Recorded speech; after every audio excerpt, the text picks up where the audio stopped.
We're here in South Boston, Virginia for race 1 of the Virginia Triple Crown. The Triple Crown in itself is already prestigious enough, but when you dangle a $20,000 carrot in front of the windshield, courtesy of Flow Racing, it ups the ante tenfold.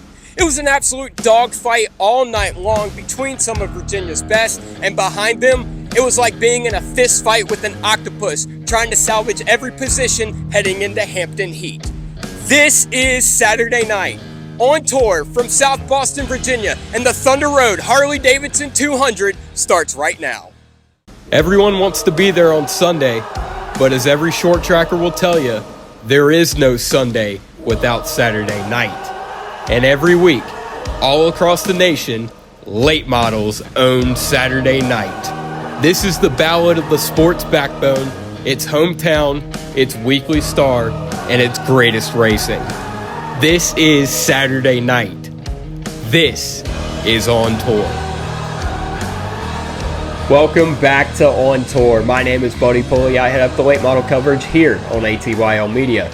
This past Saturday night was a big one for late model stock racing. It was the Thunder Road Harley Davidson 200 at South Boston Speedway. The 19th edition of the race played host to race 1 of the Virginia Triple Crown, a trifecta that melds together some of the biggest and most prestigious races in late model stock racing. The Sobo 200, of course, Hampton Heat at Langley, and the Catalina wine mixer itself, the Valley Star 300 at Martinsville. Some of short track racing's best, like Timothy Peters, Lee Pulliam, and Peyton Sellers 5 times over, all champions of the Triple Crown, and with an additional $20,000, bringing the total purse to $50K, being the best at the end of the 3 races means that much more. Throughout the weekend, it seemed as though the usual suspects would be challenging for the win in the 200. Names like Peyton Sellers, Trevor Ward, and Bobby McCarty topped the charts in practice, but all would find trouble in the race, leaving it to Virginians Matt Waltz and Connor Hall, with the 88 of Hall scoring the victory and going back-to-back in the 200. Winning this race, albeit huge in its own right, the job is still not finished. Hall suffered a crushing defeat in the Triple Crown last year, but is confident that with JRM, he has all the pieces to finish what he's now started. Yeah, it feels awesome. I mean, to be able to win this thing 2 years in a row is pretty darn cool. To be able to win it in general is pretty darn cool as well. So, just super thankful for the entire, Earnhardt family, Dale, Kelly, LW. Thankful for Brian Schaefer, everything the guys at JRM do for me, and it's super cool to get this thing done. I feel good about Langley. I feel good about Martinsville. I always felt like this is the stop I think this is my 3rd year trying to run all the Triple Crown races. And other than, last year went well, but the first year I figured every time I come to try to run the Triple Crown that Sobo was going to be the tough one for me. So very thankful that, kind of got that part figured out a little bit better. And I continue to learn every time I come here because it's completely different than so many tracks of what we race. And I feel great about Langley. I think that plays into my wheelhouse of what I grew up doing, and obviously the Junior Motorsports group, they got a heck of a race car at Martinsville every year, so I'm excited to drive that thing. I saw Connor before the race started, and he asked me if I needed an interview, and I said, no, I'll talk to you after the race, and he said, hey man, you'll talk to me in victory lane. He's a man of his word, and he set himself up pretty nicely to make a run at the crown. With that said, let's take a look at the rest of the results from Sobo. Taking a look at the results from the Thunder Road Harley Davidson 200 at South Boston Speedway, it was Connor Hall taking home the victory over pole sitter Matt Waltz. We'll talk to Matt here in just a little bit. 14-year-old Darren Krantz Jr. finishes in the 3rd position for Chad Bryant Racing, and Parker Eatman with a strong run for Hettinger Racing. He comes home with a 4th place finish. I could have been aggressive a little bit earlier. I think that's what kind of killed me there at the end. Should have made quick work there with a lap 100 to 150, but obviously still a good run, but just needed a little bit more turn. Kind of got tight there at the end, but a lot of momentum running 4th here tonight. I want to thank everybody on Hettinger. Jason Stanley, crew chief in this weekend. Car was really fast. Just kind of put myself in a hole there in qualifying, but ended up with a 4th. I just want to thank all my sponsors, Vet Adventure, Southern Bank, Big Rock, just everybody who makes this deal possible. It's good to get a good run at the 200. Ryan Millington returns to late model stock racing. He finishes 5th. We'll talk to Ryan here in just a little bit. Ronnie Bassett Jr. finishes in the 6th position. Tate Fogelman was battling up in the top 3 much of the night. He would fall back to a 7th place finish. Doug Barnes Jr. finishes 8th, Brandon Pearson 9th, and Woody Howard rounds out our top 10. Some other notables: Cars Tour regulars Connor Jones, Cade Brown, Buddy Alves Jr., and Carson Lofton all inside the top 15. The finish doesn't tell the tale for the Trash Panda himself, Landon Huffman. He was involved in several incidents throughout the night that would relegate him to a 19th place finish. Got in a wreck there at the start, just to check up. The product of being back there, where I qualify back there every week. We got to get better at qualifying. It's killing me. Awesome car in the race. We're driving through them, got tore up. Had to go all the way back. Drove all the way back to 9th at the halfway break, hauling the mail. Didn't fire off as good on the bottom, but I worked the bottom all night, and once everybody's tires started getting wore there, started making progress again. I mean, I felt like I had a car that could have easily ran top 5, maybe top 3, maybe even contended for a win, but just unfortunate restart.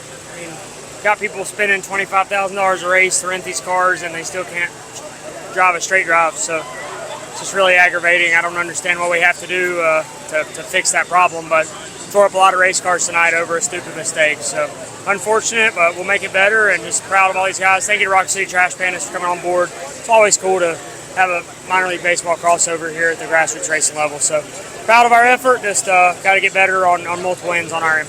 Trevor Ward, Daniel Silvestri, and Peyton Sellers, all favorites after practice and qualifying, and all were involved in incidents. Jonathan Schaefer was involved in the restart crash with Landon Huffman. Former South Boston 200 winners Deke McCaskill and Bobby McCarty both out of the race. McCaskill with the crash and McCarty with the mechanical failure.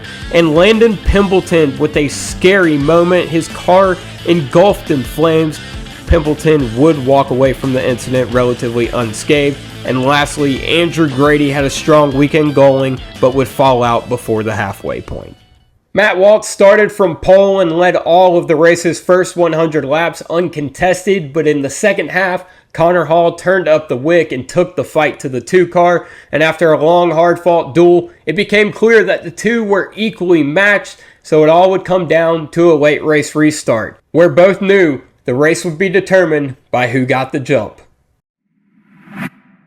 Once I got to the lead and be able to control the air and race, like or not air, but more like line, really, like just take the line away from them. And I don't know, I think my car really came to life with about 30, 35 to go, and I think everybody, maybe he or whoever else was up there was maybe starting to struggle here. I don't know, but this thing had no quit tonight, and when it counted, it had it. The slow speed of the starts hurt us a little bit here with just the way we had the car, and then it drug it real slow one time and then real fast and jumped it by at least a car length on the last one. So it is what it is, Matt Waltz is a staple of late model stock racing, and he's doing it all with just one employee.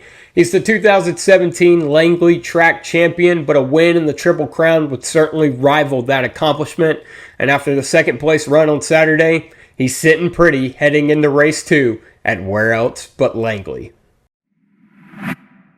We had a really good race car, and to have that kind of speed out here, which is we have not been very good at South Boston here lately, or the last couple years at this race. So to come out of here with a second, and second in the Triple Crown points, and going with what I feel like is probably our worst racetrack out of the 3, then I feel good going into the other 2. It's exciting that they're putting up some money for it. It makes it more interesting. I'm sure that's brought some cars here, and we'll bring some more cars to Langley, and definitely appreciative for that. So it just raises the stakes a little bit for these races. So in that sense, I can't be too too down about our second place, because I know it does put us in a pretty good spot for those moving forward. So looking forward to those, and I just can't say enough about this Waltz Engineered Sales and Waltz Water, Davcon Incorporated, Chevrolet. It was good all weekend. We just, and I got to thank all these guys who are working so hard. We have some breaking news regarding our second place finisher, Matt Waltz. South Boston Speedway issued this statement around 4 o'clock today, Tuesday, July 1st. Following the Thunder Road Harley Davidson 200 on June 28, 2025 at South Boston Speedway, it has been determined that the number 2 late model stock car of Matt Waltz was non-compliant with the 2025 NASCAR Advanced Auto Parts Weekly Series rulebook. The number 2 was found in violation of Rule 20F-10.6-G regarding the rear axles. Cambered rear axle housings or rear axle housings with toe will not be permitted. The method used to check the camber and toe will be at the track official's discretion. The number 2 has been disqualified from the feature event and will forfeit its finishing position, points, and payout from the feature. Now, we had heard rumblings that a top 3 car was in question. We heard that as soon as Saturday night from track officials. It was not known which of the top 3 was in question, and at the time of recording the episode, I had not heard any update or credible source cite which car was in question or possibly disqualification, so I went ahead and went with the results that we had from Saturday night. Now, Matt Waltz issued a statement on Twitter. I'll post it on the screen. You can also go to his Twitter and read the full thing. I'm just going to hit some of the highlights for you. South Boston Speedway's homemade jig measures diameter of 38 inches, which far exceeds the diameter of our racing tire, 27 inches. The diameter unrealistically amplifies the measurement, and their 1/8 of an inch allowable tolerance on a 38-inch diameter allows for 0.188 degrees of camber or toe. This is an unprecedented tight tolerance and an egregious decision for disqualification. Understand the rules, and this is at the racetrack's discretion, but the tight tolerances are unprecedented in typical technical inspections for late model stock racing. We have been checked at every racetrack, including Martinsville Speedway, and have been legal in the judgment of other racetrack officials. The amount of camber toe measured in my rear axle was a minuscule amount and in no way would have provided any significant performance advantage. I'm not going against anything Matt Waltz says, performance advantage or not. If you're out of tolerance, you're out of tolerance. I don't know. Matt Waltz seems to think he was not out of tolerance.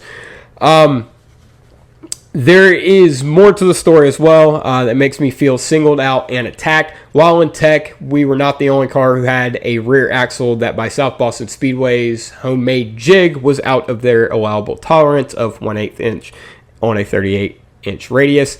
Myself and many others witnessed at least one rear end that moved as much as mine. However, they persuaded the tech officials that this was because of racetrack damage. We had contact on the wheels as well, but they are still choosing to single us out and disqualify us. I can confirm that a rear axle that was not Matt Waltz was being measured. I cannot confirm whether it was out of tolerance or not. I just can confirm that is true. There was another rear axle that was not his that was being measured in tech. He then went on to say, while in tech, there was also another car that had truck arms on one side that had half moon notch in it. This is in clear violation of Rule 20F-12.B concerning the construction of the truck arms. Everyone in the industry knows this is done to promote flex, lightens the truck arms, and gives the car grip. However, South Boston Speedway is choosing not to penalize them. No comment on that one from me. He just goes on to say that he will not be participating in any South Boston events unless more common sense processes and tolerances are adopted. I feel for Matt. Honestly, I do. This is extremely disappointing, and barring some absurd circumstances, this undoubtedly takes him out of contention for the Virginia Triple Crown. He is relegated to a 38th place finish, and that moves Darren Krantz Jr.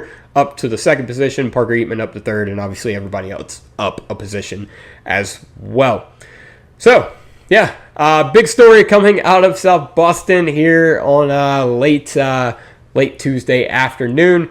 With that, I'll send you back to your regularly scheduled programming. The 88 and the 2 had a stranglehold on the top spot all night long, but behind them, as I said in the intro, it was like being in a fist fight with an octopus. And right in the middle of all of it was Ryan Millington. Ryan and the 15 team have been absent from the last few Cars Tour races after a rough start to the season, but they returned with a new approach. In dirt terms, it would be akin to running an outlaw schedule. They're chasing the big money, and after a top 5 in the Sobo 200, that was just what the doctor ordered. I talked to Ryan after the race about his night and where the Millingtons might show up next.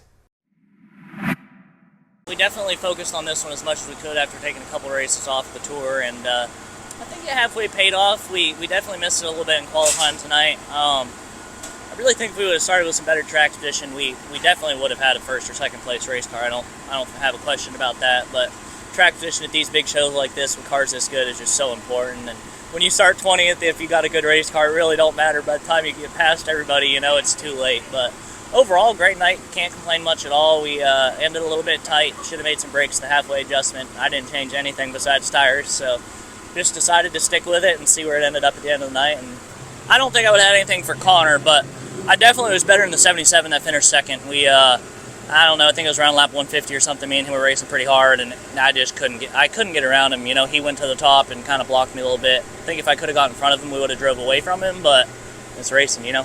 I don't know. I think the next one for sure on the schedule for us is going to be the Hampton Heat.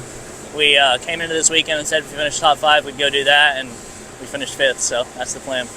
That's going to do it for this episode of On Tour. The next episode will follow the Cars Tour's annual Wednesday show at Caraway, which if you're watching this as it comes out, it's tonight. So tune in to Flow Racing for that. And this show will actually move up from its normal Wednesday slot to Saturday with a very special guest. Follow us at The Buddy Pulley and at ATYL Media for all at the track coverage. Support your local short tracks, and we'll see you after Caraway.